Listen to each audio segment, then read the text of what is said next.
Odur ki, zəhmət hesabına pul yığıb torpaq alasan, həmin torpaqda bünövrə tikəsən, amma gəlib onu dağıtsınlar. Hacıyevlər ailəsi artıq illərdir ki, bu problemlə üz-üzə qalıb. Əslində onlara sözü gedən torpaqda ev tikməyə mane olan səbəblər bəllidir. Bu səbəbləri bunu Nurlan Rafiqoğlu öz surətində açıqlayacaq. Gəlmişəm, bu torpağı almışam.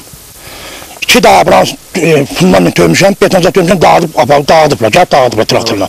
Budur, biri böyün tezdən, biri də harca bir 4-5 gündan qabaq. Cəmaləddin Hacıyev deyir ki, 14 illik ki, ailəsi ilə birgə Biləcəri qəsəbəsində kirayədə qalır. Vaxtilə Ukraynada işləyən müsahibim məlum hadisələrdən sonra geri qayıtmalı olub. Əlində olan qəpik quruşla da 3 sot torpaq alıb. Ev tikmək istərkən isə üzləşdiyi yalnız əngəllər olub. Səbəbi isə sənədlərin qaydasında olmamasıdır. Cəmaləddin Hacıyevin sözlərinə görə torpağı etibarnamə və qəsəbə bələdiyyəsinin qərarı ilə ikinci şəxsdən alıb.